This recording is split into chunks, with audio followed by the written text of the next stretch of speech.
Bienvenue dans ce nouveau podcast. Ici Julien Malengo. On va parler des études. Parce que du coup, pendant les fêtes, j'ai échangé avec des membres de famille et des amis aussi. C'est arrivé deux fois en fait, qui étaient amenés à penser que c'était facile parce que effectivement, j'avais fait de longues études. Et que du coup, il y avait plus de, je sais pas, d'intelligence ou plus de connaissances ou plus de facilité pour arriver à avoir des résultats un peu différents, sortir du salariat et vivre une vie telle que je la veux vraiment. Et alors, du coup, ça m'énerve un peu parce que, alors oui, effectivement, moi je fais de longues études, mais pour d'autres histoires où peut-être je me trompais un peu de chemin, où je suivais un chemin qui ne savait pas vraiment où aller. Et donc, du coup, quand on ne sait pas vraiment où on va, ben, ouais, quand on est jeune, on dit fais des études, ça te servira toujours. Donc, c'était typiquement ce que moi j'ai fait. Euh, mais en réalité, dans la vie, en fait, il y a des gens qui réussissent sans avoir fait d'études. Et ces gens-là, en fait, ils ont tout mon respect. Et c'est certainement plus de reconnaissance que la personne qui va avoir fait un bac plus 5 voire un bac plus 6 dans une grande école qui, du coup, ça arrive à quelque part avec une carrière tracée parce que soi-disant elle a fait une grande école et un système élitiste dans cette nation française. Et je trouve ce système de plus en plus écœurant parce que du coup, effectivement, c'est pas du tout égalitaire. Si on est dans une famille qui sort d'une grande école, alors je vais pas les citer, ça sera quand même beaucoup plus facile d'y rentrer parce que sinon, on n'a même pas connaissance que ce système existe. Et même si on a la connaissance, ce sera quand même beaucoup plus difficile à y accéder. Alors, pas forcément en termes d'argent. Par exemple, moi, j'ai tout fait en apprentissage sans forcément mettre d'euros de ma poche ou mes parents mettent de l'argent dans mes études. Donc, avec l'apprentissage, on pourrait le faire. Mais toujours est-il que si on n'est pas l'ascenseur social, il est difficilement accessible si du coup on parle d'un foyer ou d'un ménage qui est plus modeste. Donc ce système élitiste, je le trouve euh, vraiment à remettre en cause. À remettre en cause, et c'est surtout que en plus, c'est toujours les mêmes personnes qui, au final, arriveront au poste à responsabilité ou même au pouvoir au gouvernement, qui, au final, continuent à mettre leurs intérêts en avant. Et on a bien vu où ça mène avec pas mal d'écarts, pas mal de corruption, pas mal d'intérêts privilégiés pour certains sujets ou pour d'autres que je ne vais pas forcément épiloguer dans ce podcast. Mais tout ça pour dire qu'en fait, faire des études, si c'était à refaire, ou si je devais conseiller à mon fils, en fait, de s'il doit faire des études ou pas, ma question serait plus de faire une introspection sur ce qu'il a réellement envie de faire et non pas comme on nous le fait avec un simple conseiller d'orientation qui sert pas forcément à grand chose, euh, mais vraiment d'arriver à ressentir ce qu'il a envie et de croire en ses rêves et de mettre en place des actions pour les atteindre. Et on n'a pas forcément besoin de faire des études. Il y a des plus grands entrepreneurs, des plus grosses entreprises, les plus beaux succès entrepreneuriaux qu'il existe dans ce monde ont été faits par des personnes qui n'ont pas suivi des études. Parce que justement, ces personnes, elles n'avaient rien à perdre, elles faisaient les choses qu'elles rêvaient, elles mettaient en place les moyens pour atteindre des objectifs qui les prenaient à leur âme et qui étaient quelque part leur obsession et leur passion.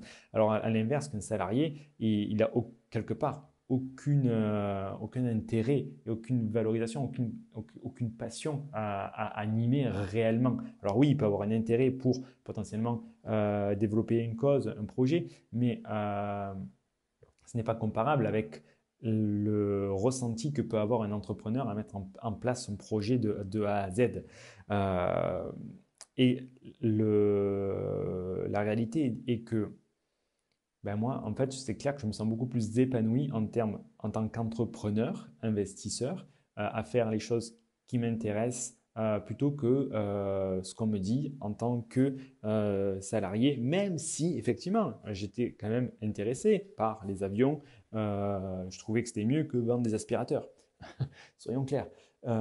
Mais la reconnaissance, la reconnaissance pour soi-même en fait, et de par soi-même. C'est ça la grosse différence, parce que quand on est salarié, on a la reconnaissance des autres, alors que quand on est entrepreneur, on va avoir la reconnaissance de nous-mêmes, du travail qu'on a effectué. C'est ça qui est riche. Donc, pour être entrepreneur, on n'a pas besoin d'études, en fait. Et pour être salarié, alors oui, effectivement, pour être salarié, il faut faire des études. Donc, si euh, demain, une personne est plus alignée, ou peut-être mon fils serait plus aligné avec l'idée d'entreprendre un projet, j'aurais plus envie de le supporter dans ce sens-là, en y conseillant de ne pas faire d'études.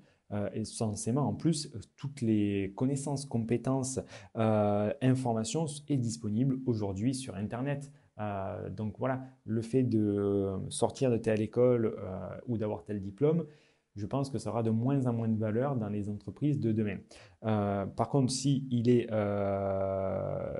veut apprendre une compétence spécifique qui existe dans une certaine école, alors oui, pourquoi pas, ça vaut peut-être le coup de suivre un tel cursus.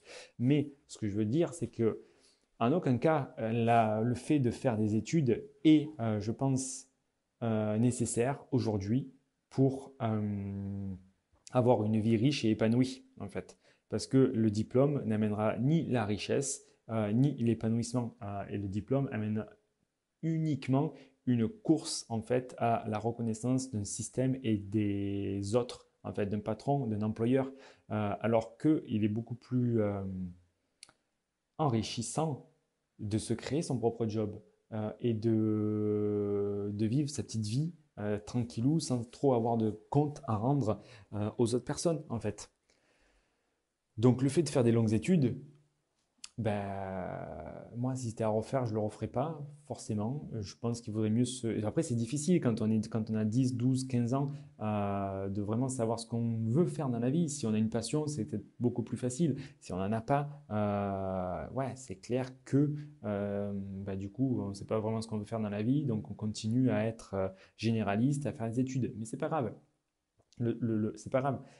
Par contre, il est faux de croire qu'on a besoin de faire un bac plus 5, un bac plus 6 pour réussir. Et puis même, on l'a vu aujourd'hui, combien de jeunes diplômés sortent de l'université ou même de bonnes écoles sans trouver de job intéressant et se retrouvent à avoir des bullshit jobs, donc des jobs qui ne servent strictement à rien.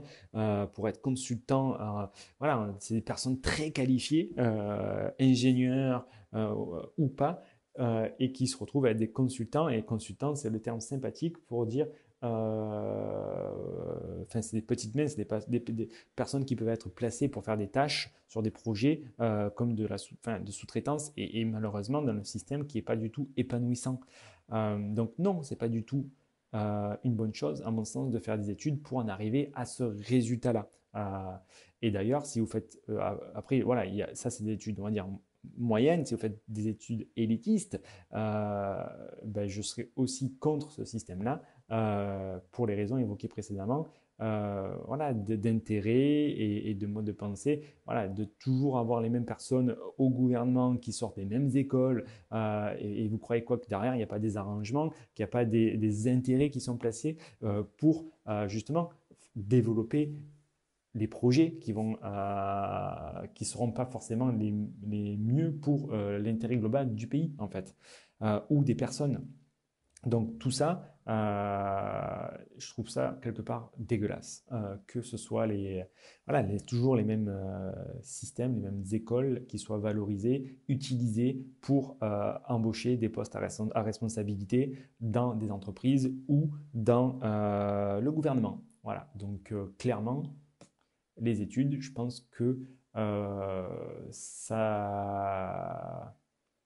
en termes d'alignement, c'est une fausse route, premièrement. Deuxièmement, je pense que les études, en termes de reconnaissance dans la société, de facto, ça va prendre de plus en plus de problèmes et ça aura de plus en plus de difficultés à être reconnu et valorisé. Pourquoi? Parce que les plus jeunes générations, elles n'ont pas envie de rentrer dans ces grosses structures d'entreprise où il faut lécher les bottes pour augmenter, pour avoir une augmentation où il faut travailler plus que ses collègues pour avoir un poste à responsabilité. Ce que moi j'ai fait, juste au moment où on arrive au burn-out et on se crame et on s'aperçoit qu'on n'a aucune vie et que ça n'a aucun sens de faire tout ça. Et du coup, on aurait peut-être plus tendance à faire autre chose pour contribuer à un monde un peu meilleur.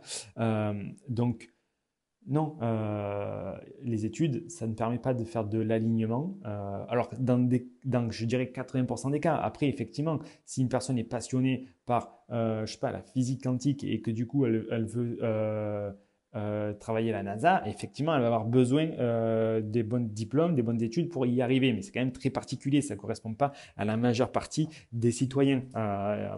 Et là, effectivement, on ne peut même pas le faire par nous-mêmes. C'est quand même très complexe. On a besoin d'autres moyens, d'autres structures. Donc là, oui, eh bien, il faut utiliser les études pour rentrer dans ces systèmes-là. Mais il faut le faire de manière consciente. Après, faire des études pour faire des études, non. Autant le côté élitiste, eh bien, il est à vomir. Et autant le côté manque d'alignement, bah, il contribue pas à un monde meilleur, mais il contribue plus à de l'exploitation, voilà, qui peut être une nouvelle forme d'exploitation moderne ouais, de l'humain, quelque part. Donc non, faire des études, troisième élément de réflexion que j'ai en même temps et que je dirais du coup à mes proches, à mon fils, c'est qu'au final, on n'en a absolument pas besoin, je l'ai déjà mentionné, mais l'information, la connaissance, elle est accessible aujourd'hui sur Google. Le prof n'est plus du tout le détenteur du savoir. Et d'ailleurs, bien souvent, il n'a même pas évolué lui-même. C'est pour ça qu'il y a un écart très important entre la réalité que la majeure partie des profs à l'ancienne peuvent donner aux élèves qui ne se retrouvent plus du tout dans le système actuel qui est fortement déconnecté de la réalité. Donc voilà, sachant qu'on peut apprendre ce qu'on veut sur Internet, que ce soit faire des investissements immobiliers ou de la physique quantique, avoir un diplôme, pourquoi? Quelque part, je pense que la société et l'humanité auraient plus d'intérêt à valoriser les compétences des personnes. Voilà ce que tu as fait, voilà ce que tu sais faire, voilà ce que tu peux apporter à mon système, à mon entreprise, ou ce que tu peux créer par toi-même. Et là, du coup, quelque part, on apporterait de la valeur tous ensemble et on s'améliorerait tous ensemble. Et ça serait beaucoup plus positif, créatif, bienveillant plutôt qu'aller vendre un pseudo-diplôme ou des pseudo-compétences à quelqu'un d'autre qui, lui, a le droit de regard sur qui il veut choisir, en fait. Donc, à partir du moment où ces connaissances et compétences sont accessibles à tout et un chacun, et puis même, on peut prendre des pays défavorisés en Afrique qui ont accès à l'information, ou je dis Afrique, mais ça pourrait être très bien Amérique latine ou Asie, mais ces personnes-là, ces enfants-là ont accès à l'information aujourd'hui. Donc, vous croyez quoi qu'ils vont aller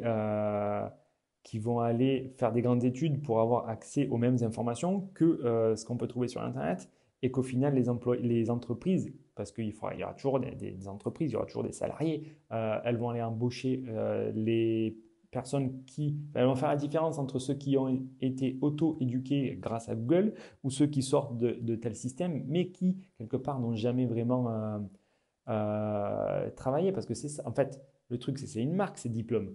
Et là, enfin, pour moi, la reconnaissance, elle est quand même beaucoup plus valorisante si quelqu'un n'est pas passé par l'école, mais qui a le même niveau de compétence, plutôt que quelqu'un qui s'est assis et qui a suivi des cours plus ou moins, et au final a eu une note potentiellement biaisée ou pas, et qui n'a pas forcément fait ses preuves en mode opérationnel, dans la réalité, qui n'a pas forcément d'expérience. Alors que quelqu'un qui est parti par lui-même, qui s'est créé les compétences, les connaissances, déjà, il en avait forcément beaucoup plus envie. Donc, deux, ça a été automatiquement beaucoup plus intégré. Et trois, il en fera une meilleure utilisation. Donc, embaucher une personne, ben, je pense que je préférerais prendre quelqu'un qui n'a pas de diplôme et qui a appris par lui-même Ouais, après, voilà, il faut qu'il ait fait la démarche d'avoir appris par lui-même, parce que c'est pas parce qu'on n'a pas le diplôme que on est bon, ou qu'on a le diplôme et qu'on est bon.